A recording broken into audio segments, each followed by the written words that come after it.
Hey y'all, it's Sandra from The Answer. Sorry we're running a few minutes late tonight. It's all me, it's all on me. I want to introduce my guest this evening, and that is White Wolf, and you should be able to see him right there. Welcome. Well, thank you for introducing Welcome. me, Sandra. It's a pleasure to be on The Answer. It's a wonderful page, and also I'm a part of the I Am movement with Morningstar and White Wolf. And what I want to do for the world and what Morningstar would like to do for the world is allowing meditation to truly be not only a lifestyle, but something that you live by, something that allows you to heal, allows you to transcend, and allows you to pave a way not only for others, but allows you to pave a way for your life and to reach your fullest spiritual fulfillment. And because most of the time in life, we get clouded by judgment, we get clouded by thoughts, we get clouded by our emotions. And what do? How can we transcend that? But we have to really tap into our emotions, and we have to tap in to not only our shadow aspects, but our light aspects, our masculine and our feminine qualities, and the things that we are not proud of, but we make our traits that are not most favorable and we make them our gifts.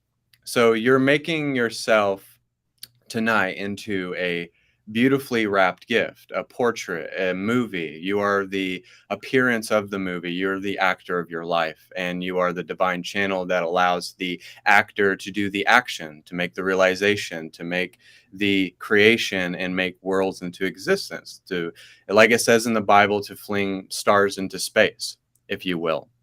So what we're trying to do is make it magical and make it fun and make it free flowing, and to not make spirituality something that is traditional, not based in religion, but just based in who you are. It's just you wearing a nice t-shirt. It's not you wearing a robe or feeling like you have to sit under a bonsai tree for 30 years and wait to be enlightened.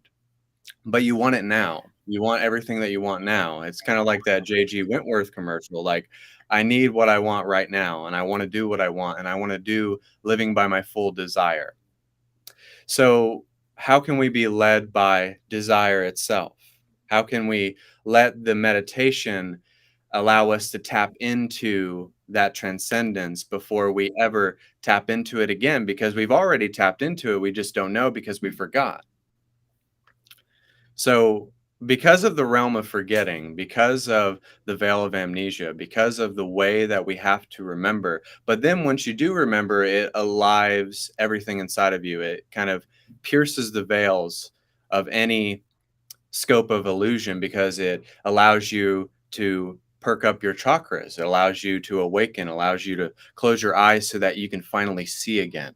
So, I think what we're doing with the meditation tonight is not only allowing you to see through this eye, but allowing you to see through this, allowing you to see through your heart, but also just aligning that with the mind and allowing that to be a cosmic blast of abundance, because everything is created out of you and everything is created out of thin air.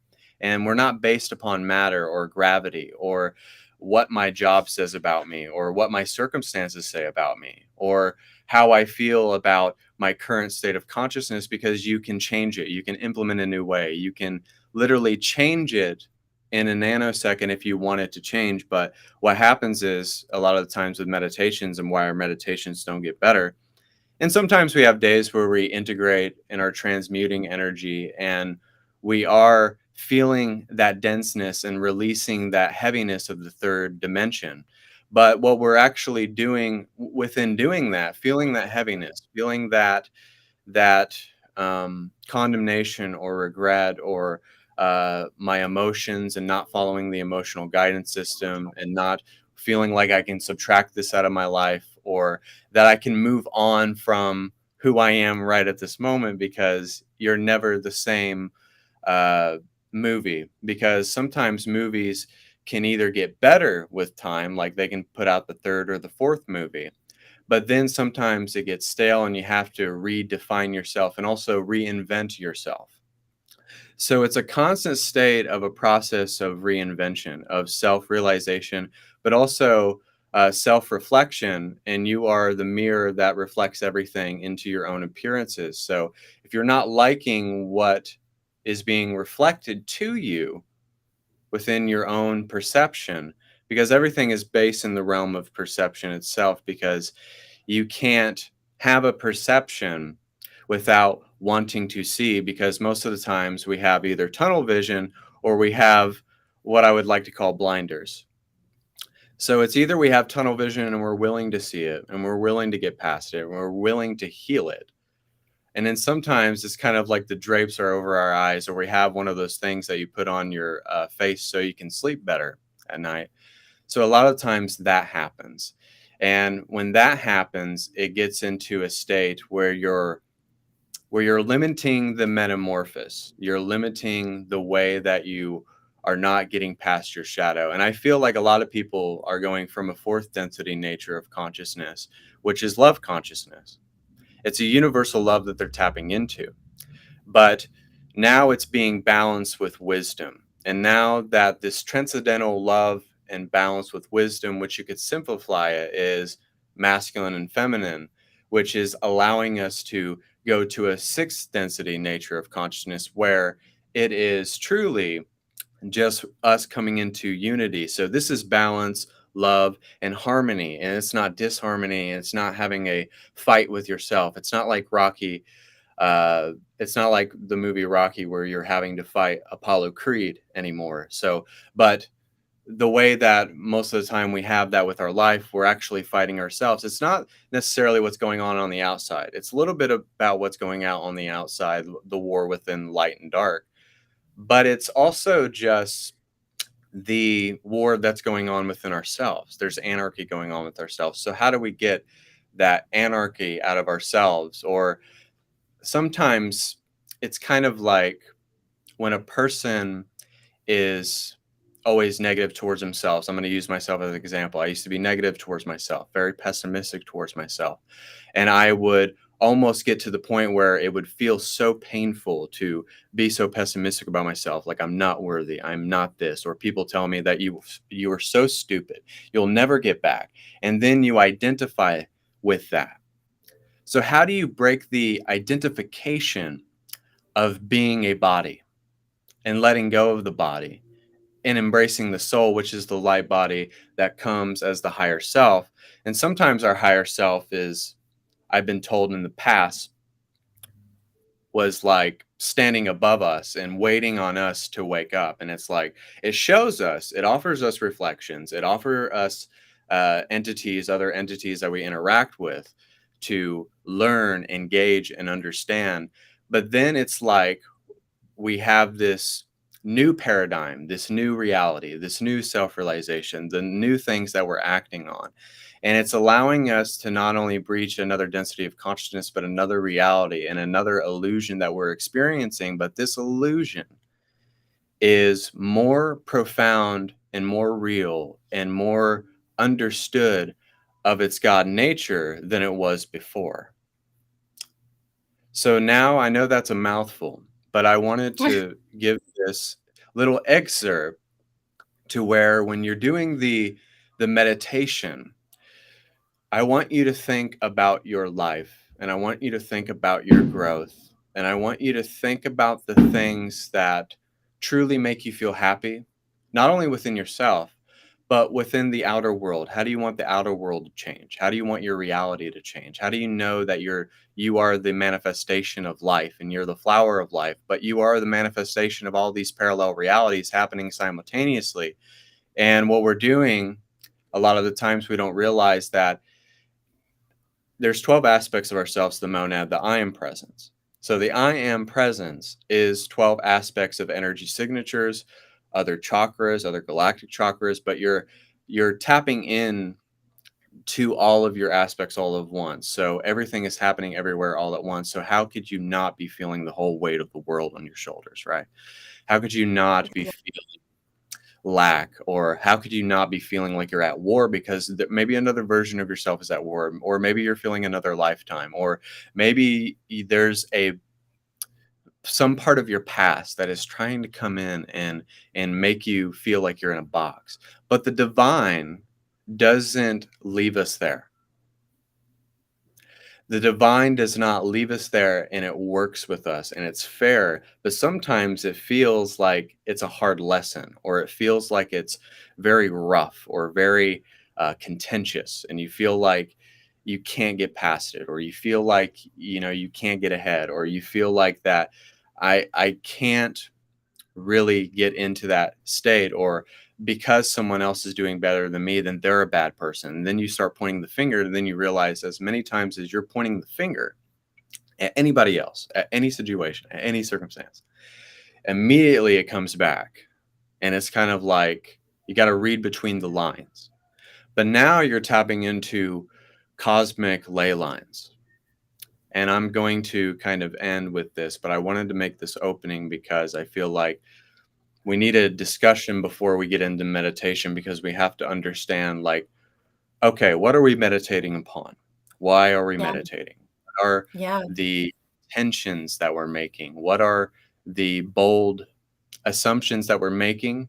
But also, how can we learn from those assumptions and not make it or demonize it or feel like it's against us when it's actually working for us, the emotional guidance system, no matter what it is. But it's also just allowing yourself to release and allowing yourself to give yourself breathing room or rest, or um, just allowing yourself to give yourself some grace and mercy.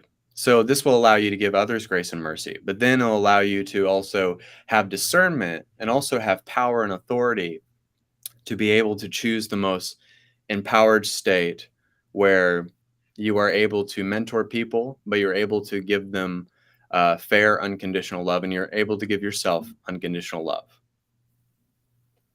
Yeah, that's So, beautiful. And thank and you. White Wolf, by the way, let me tell you guys, for people that know me and don't know White Wolf, um, I stumbled upon meditations, and it was just beyond. If you felt a little like, what did he just say? I understand that. It took me a little while to find out why I was so fascinated by him when I didn't understand what the heck he was talking about. And what my take on it is, and he may agree or disagree, but White Wolf is part of a generation that are just coming through now, and he's kind of like at the forefront of this newly ascended person that is just kind of like already there. I don't know how to really explain this better than this. I'm in this process of ascension, as most of us are. When I listen to someone like White Wolf speak, like it's a lot, right? It's a lot. It's almost like I need to be taking notes, like I'm talking, listening to a professor in a lecture. But he understands, and you ever feel like, gosh, it's a lot, and it's like way too advanced for me. Yeah, I was there. It did help by starting to watch his meditations. I started to understand and felt like the fog was clearing a little bit. But I was super excited to have him on with you guys, and I am going to share this out right now because I haven't even shared it yet. And everything he just said, people aren't going to know, but we are going to go into a meditation in a moment. And I was just going to ask White Wolf if he doesn't mind.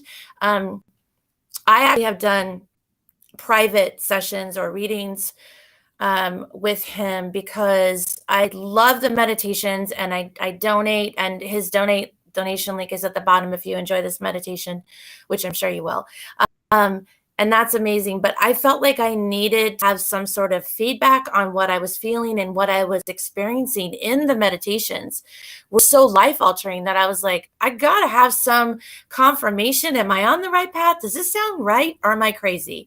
And so I did a reading. Doesn't mean other people contact him for that. So I was going to ask you, White Wolf, while I share out this really quick and get some people on here before we go into the meditation, if you could just if you feel like it, I don't want to like your private clients, but or how you like.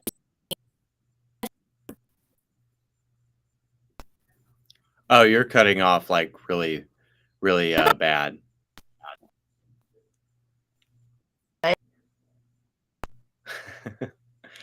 It's okay. Technical difficulties for a little bit.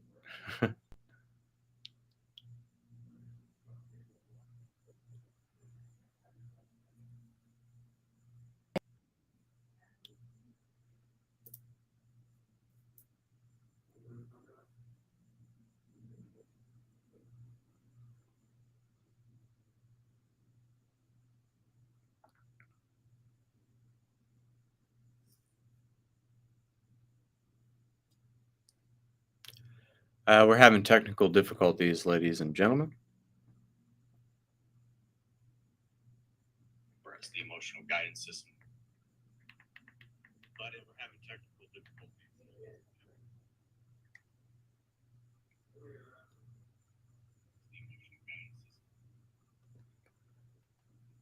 Okay.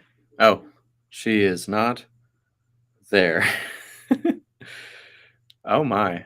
So, yeah, we're having technical difficulties on the answer right now, and I don't know if she is going to come back.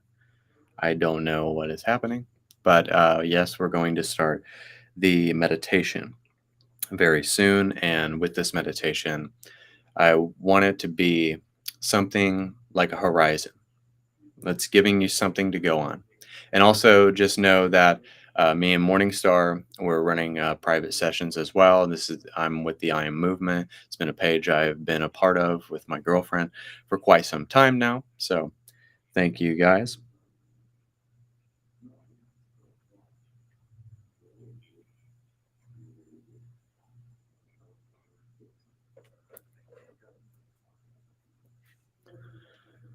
And I'm contacting her back because we're having technical difficulties.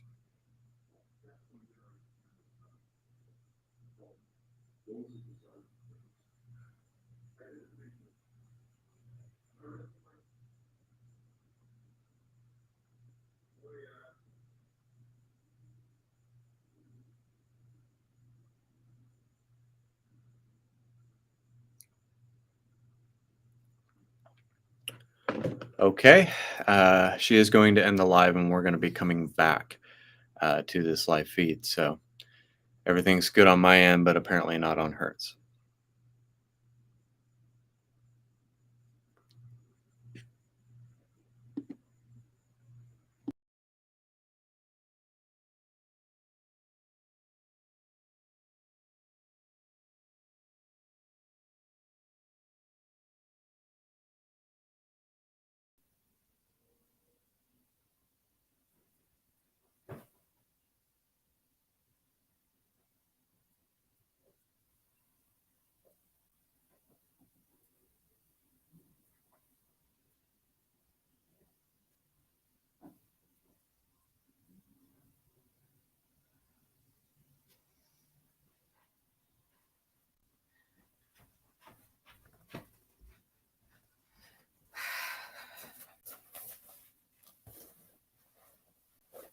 Okay.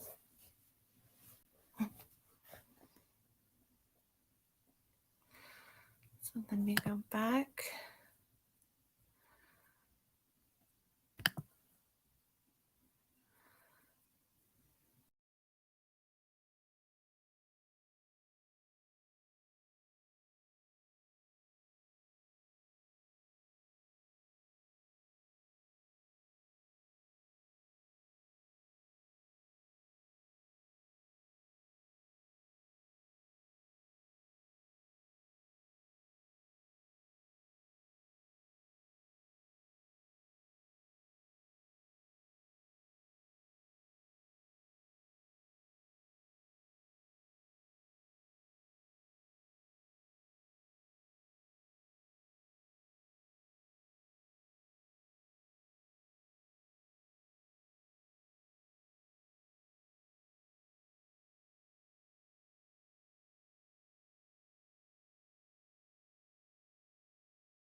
Stream.